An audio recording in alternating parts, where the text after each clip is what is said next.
Hindi po ako aawit. Sa ating kagalang-galang na punong lungsod ng Maynila, Francisco Isko Moreno Dumagoso, Sir.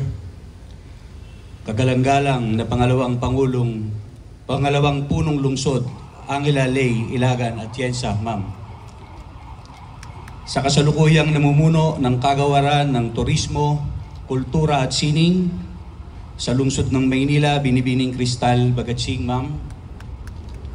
Sa mga tagapangasiwa, pinuno at hepe ng mga tanggapan at unit ng pamahalaang lokal ng Maynila, sa mga kawani at iba pang sibilyang empleyado ng pamahalaang lungsod, sa mga kinatawan ng ating mga katuwang na tanggapan at sa mga kinauukulan kagaya ng Federation o Filipino-Chinese Chamber of Commerce Incorporated, sa bumubuo sa mataas na pamunuan sa punong himpilan ng distrito ng Pulisya ng Maynila, mga opisyal at iba pang kawani, sa mga piling panauhin at sa ating mga kaibigang mamamahayag, isang magandang umaga po sa ating lahat.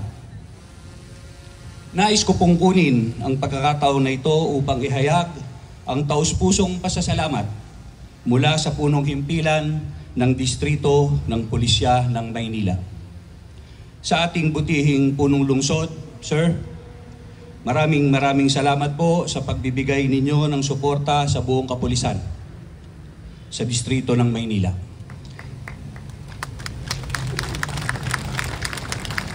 Hindi lamang sa mga pangangailangan na pangkasanayan at mga kagamitan, kung hindi lalo na sa pangangalaga na inyong ibinibigay sa amin.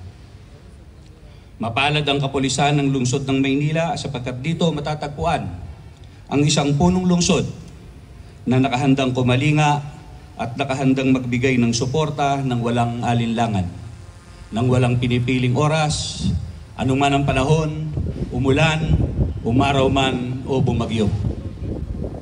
Ang mga kaganapan nitong nakaraang ika-21 ng Setyembre, taong kasalukuyan, na nagsilbing hamon sa kapulisan, ang siyang naging saksi sa bukas palad na pagkantili at kabutihan ng ating punong lungsod. Buong pusong suporta na hindi kailanman masusukat at hindi mabibilang, subalit nakikita at nararamdaman. Makakaasa po kayo na sa lungsod ng Maynila, ang inyong kapulisan ay nakahandang maglingkod, magserbisyo, at mag-alay ng buhay kung kinakailangan. Para sa kaligtasan, kaayusan at kapakanan ng bawat mamamayang Manileño. Bago ko wakasan ang aking mensahe ay pahintulutan ninyo ako na magbahagi ng isang maikling panipig na nakasulat sa Battle Monument na matatagpuan sa punong himpilan ng distrito ng Pulisya ng Maynila. Sa naturang monumento ay nakasulat ang pangalan ng mga pumanaw na miyembro ng kapulisan na nagbuwis ng buhay para sa bayan. Sa naturang monumento din matatagpuan ang panipig na may katagang, "Go spread the word. Tell the passers-by that in this little world, men knew how to die." Isang testamento na kailanman ang inyong kapulisan ay hindi mag-aatubili na mag-alay ng buhay para sa kanyang tungkulin at para sa bayan. Bilang nanunumparang pinuno, kasama ang lahat na bumubuo ng punong himpilan ng distrito ng Maynila, ang aming taus-pusong pasasalamat, makakaasa po kayo na sa bagong PNP, sa bagong Pilipinas, serbisyong mabilis, tapat at nararamdaman. Isang maganda at mapagpalang umaga po sa ating lahat. Ng punong lungsod ng kabisera ng Pilipinas. Palakpakan natin kagalang-galang Honorable Francisco Isko Moreno Dumagoso.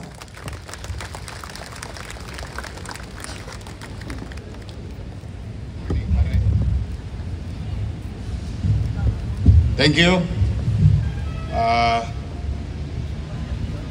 As a matter of being grateful to our men and women, uniformed personnel of Manila Police District, particularly to those who suffered and paid the ultimate price of protecting the city and its people. I ask each and every one of you to be of silent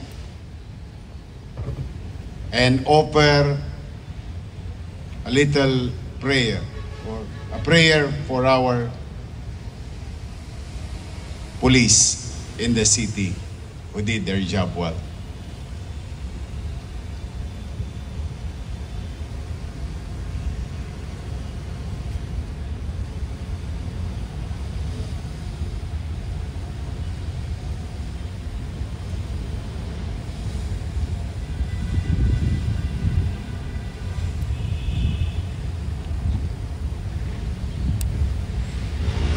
Thank you. Ladies and gentlemen, once again, good morning. Good morning! Mukhang masaya ko nung nakaraang Lunes, ha? I'm happy for you sa mga empleyado natin. Bagamat alam ninyo, nung mga panahon na yon, a few days before Monday, that November 17, medyo yung dalawang bola nandito na sa baba ko sa nervyos sapagkat ilang araw at ilang gabi na kaming hindi balisang-balisa kami ni Paul at ng ating mga ahensya ng gobyerno at mga staff. Pero salamat sa Diyos. As I have been saying, every Monday, do your best and God will take care of the rest. Nakaraos tayo. Masaya ako para sa inyo, lalo na sa mga nakatanggap na nung 13 month that cash gift.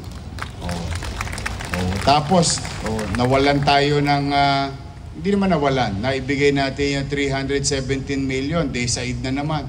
Akalain mo a few days before that may dumating tayong 120 million pesos. So that will go to our PWD naman and solo parents. So mga kasamahan ko na naglilingkod sa bayan, talagang kailangan lang maging mainam, masinop tayo at pagbutihan nyo lang. Tingin ko, maiararaos natin yung para tayo ngayong hand to mouth. Pag walang trabaho, walang sweldo, parang ganun yung gobyerno ng Maynila. But with the system that we created through the leadership of Levi Facundo, Paul Vega, and soon by December 15, Attorney Chris Fernandez, like Saturday, it's a weekend. On a weekend, your city government gained 73 million pesos without even an office because people are paying online because of the system that we created in the past that we revived when I assume July 1, or what you called e-boss. Now, through the initiative of the entire team in the City Assessor's Office, maybe by the end of the year, pati amilyar, end-to-end na. So kahit yung mga kababayan nating immigrant, OFW, na may ari-arian sa Maynila, maaari na sila makabayad in the comfort of their home, wherever they are right now. So, sa aking mga kapwa-empleyado, marami pa tayong obligasyon, pero marami na tayong nabawasan. Awa ng Diyos. Pero marami pa tayong obligasyon kakarapin, kaya kailangan ko ng tulong ninyo. To General Abad, congratulations. To the men and women, uniformed personnel of the Manila Police District. Just so you know, and I think some of you watched this already, our crime efficiency rate rose to 9.2% in crime solution through the leadership of General Abad. At 10 na mga opisyalis natin sa MPD. Kaya naman talaga ikinalulugod ko sapagkat alam nyo naman, ang minimum na gusto kong ibigay sa taong bayan, ang Maynila maging maaliwalas. Ang Maynila maging panatag. Maaliwalas at panatag. Yung ibang serbisyo, pagka nakaluwag tayo, ratsa ng ratsa. Walang kwidaw. Wala nang second thought. We have to deliver services. But we owe it to each and every member of the Manila Police District, or mas kilala nating mga batang Western nung araw. Mga taga-Western. Totoo po yung sinabi ng inyong general. Doon nakalagay sa pader, sa dingding ng United Nations sa headquarters. Nakasaad talaga doon. Yun ay isinulat ng mga ninuno ninyo, ng mga sinundan ninyo. Sinulat nila yun so that the next sets of officers, the men and women of Manila Police District will have a North Star. That, sinabi nga, kung maalala ko yun, go spread the word.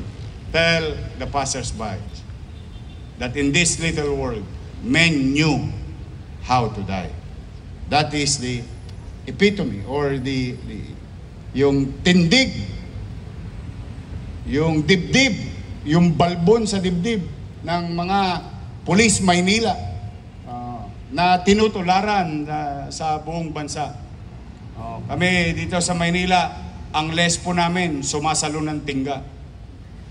Ganon ang natutunan namin, kaming mga bata sa mga Police Maynila noon, na siya namang bagay na dapat tularan ng mga pulis sa kasalukuyan.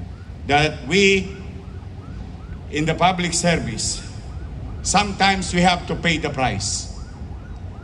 Wala tayong magagawa dahil umaasa ang taong bayan. Ganon din ang ating mga sibilyan na naglilingkod sa bayan. Sometimes I ask you to go in the office kahit na yung kulog at kidlat talagang por Diyos por Santo. Minsan nalalagay na tayo sa alanganin, lalo na yung ating mga frontliner sa loob ng kasalukuyang sakuna. Nilulusong ko yan. Yung mga taga-DPS na yan, mga taga-engineering, mga taga-city electrician. Para lang pagising ng utaw, as if walang nangyaring aberya sa Maynila. But during the night time that we are in the middle of our sleep, or comfort of our home, may mga empleyado tayong kasama natin na sumasapu ng panganib. Kaya naman maraming salamat din sa inyo. But today, I'm happy to report to you, mabiyaya na naman ang Maynila, siksik-liglig na naman. Meron naman tayong malaking donation na natanggap.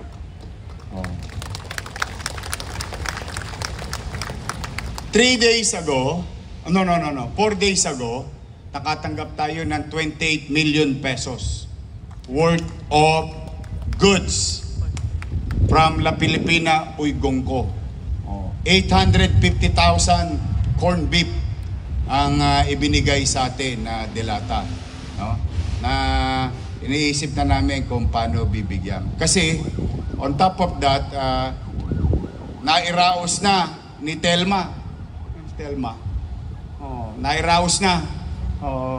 Ang bawat pamilyang Manileño magkakaroon ng pamasko sa darating na Disyembre.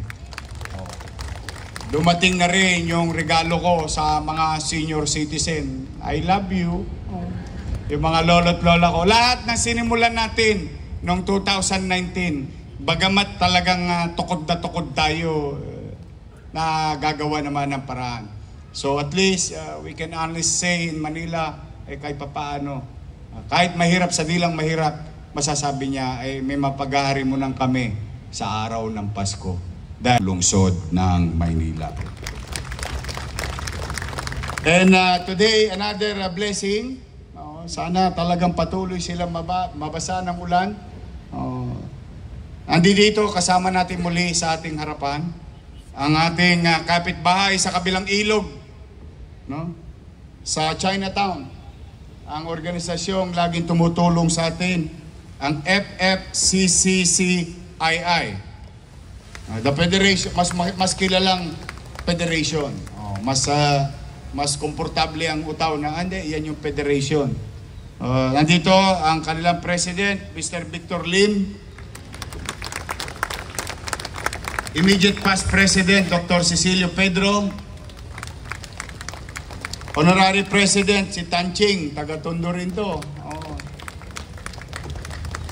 Vice President Antonio Cosing. Alam nyo, nakilala ko itong mga binatilyo pa. Mukha lang binatilyo. But you know, age is catching up, pare. Nagpuputian na lahat ang mga buhok ninyo. Our board member, Attorney Peter Co. Board member Wilson Lee Flores. Board member Eddie Cobanquiat. Pag makikita mo sa Wanluna, may isang building doon. Ayan sila. Dr. Fernando Gan, Secretary General. Gino Chen, na lagi ko nakikita, Assistant Secretary General. Edison C., External Affairs Committee Vice Chairman. And Mr. Jordan Ang, External Affairs Committee Vice Chairman. Ay sila po, ang FFCCCI ay magtutulong muli. Kung maalala ninyo dito yung 30 motor, sabi ko may parating pa. Ayan ay sa effort ng ating Manila Chinatown Development Officer or Director. Ayan po si Mr. Tony C. At 10 ng kanyang mga kasamahan. Tony, thank you very much sa iyo. Alam niyo si Tony, wala naman sweldo yan. Puro tosgas. But I'm really grateful on behalf of the people of Manila to FFCCCII. Thank you very much. Tingnan nyo naman, ang regalo ko sa inyo, magandang Vice Mayor sa tabi ninyo. Ayan si Vice Mayor Chi at ang ating mga kusyal. Meron po tayong 3 katulad nung nagawa natin dati na Hilux. Pambardagulan to, kaya mga tolongges. Pahirap ng pahirap ang buhay nila ngayon sa Maynila. We will have and going to receive a fully modified Hilux for peace and order situation. Andiyan dyan po sa kodli ng mga les po natin. At ang balita ko, yung nakita nyong NMAX, baka meron pang dumating, di ba may 30 na tayo, wala tayong tosgas. Sabi ka po sa akin ni Tony, baka may dumating pang 40. Thank you. Sana umulan. Thank you very much.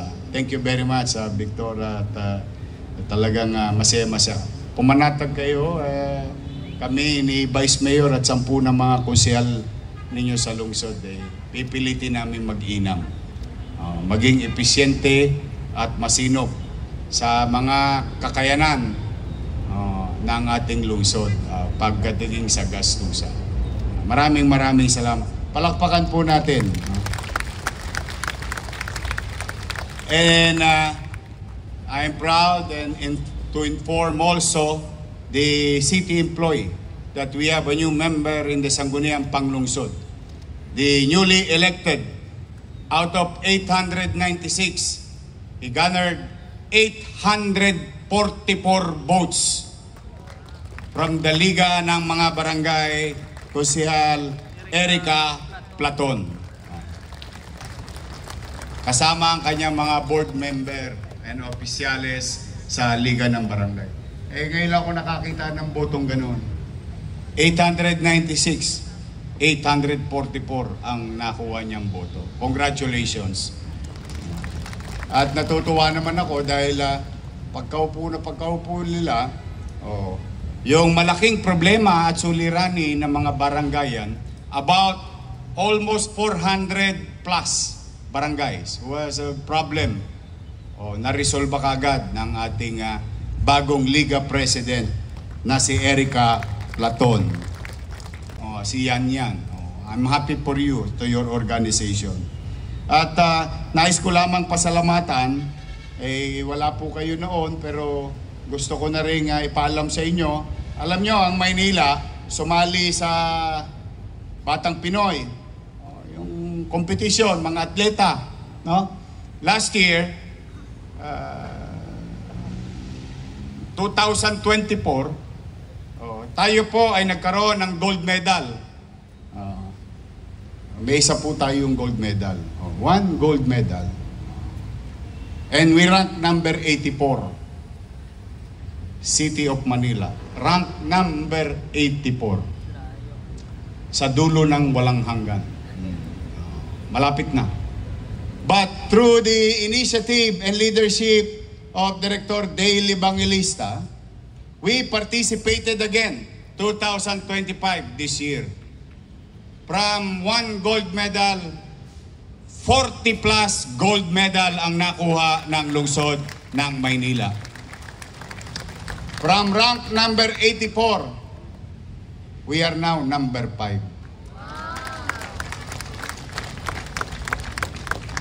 Palakpakan natin mga kasama ni Dale Evangelista. Ayun.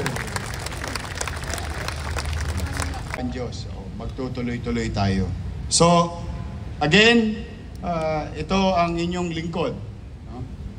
I, your mayor, and the city government support violence against women. We must support, limit, or eradicate such violence against women. Naalala nyo, nung araw, lagi ko sinasabi, sa Maynila, at sinabi ko to nung mga una kong flag ceremony itong termino to. Sa Maynila, walang babae, walang lalaki, walang bakla, walang tomboy, walang mahirap, walang middle class, walang mayaman. Lahat pantay-pantay. No. And I do believe that we must sa puso at sa isipan natin. Igalang natin ang ating mga kababaihan. Diyan tayo galing. Tandaan ninyo, ano man ang ginagawa natin sa mga babae, para natin ginagawa sa ating ina. Lagi niyong iisipin yan. Alam mo, misa, siyempre, pag hindi nagkakaunawaan, talagang normal yun. Wala namang perfect na pagsasama. Whether sa opisina, o sa personal, o sa loob ng bahay. But, yung pagbubuhat ng kamay sa ebaba, hindi po maganda yun. Hindi po kamachuan yun, ha? Just so you know. Kaya tayo, iwasan niyo yan sa ating kanya-kanyang opisina. Dito magsimula. Yan. Yang tinitingala ng utaw na lahat ng dumaraan. Simbolo ng gobyerno ng lungsod ng Maynila. Diyan natin simulan sa ating tahanan. So, magmahalan tayo. Ang babae ay minamahal. Taas ang kamay ng may mga asawa na. Lalaki, taas ang kamay. May mga asawa na. May asawa na kayo?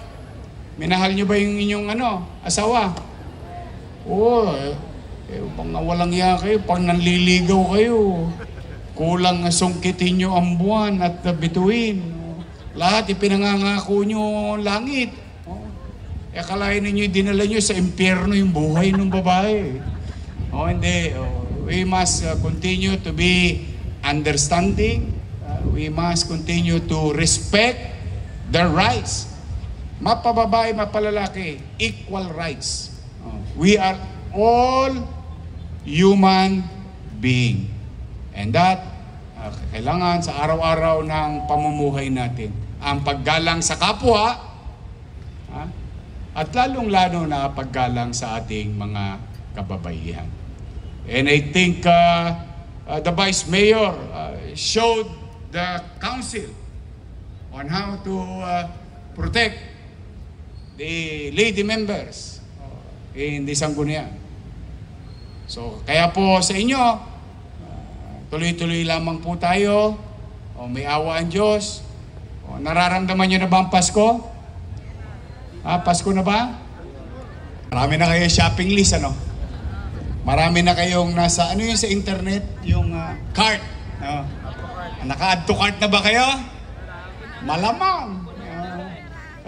Kaya lang, ang problema, baka pag nagkapera kayo, wala na. Out of stock na. Enjoy Christmas. Let's just have a very good atmosphere or attitude towards or outlook. We must continue to hope that 2026 will be a better year for us.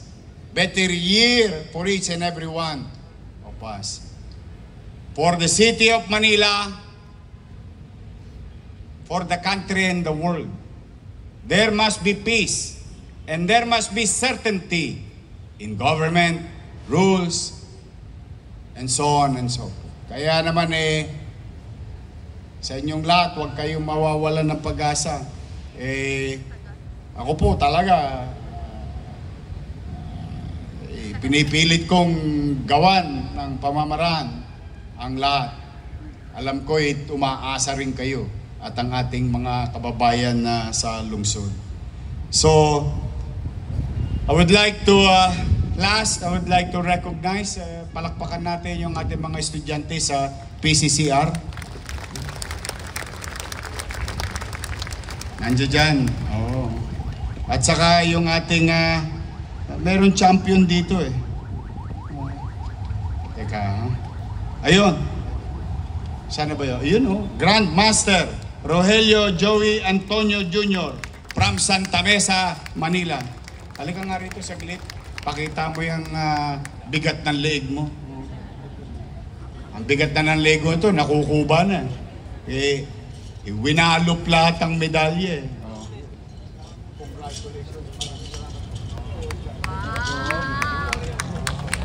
World Champion, Senior Blitz Chess Championship 2025. In Gallipoli, Italy.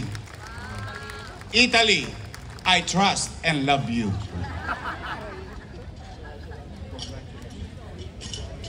Batang Maynila. Palakpakan natin. Italy. Japan. Just always pray at night.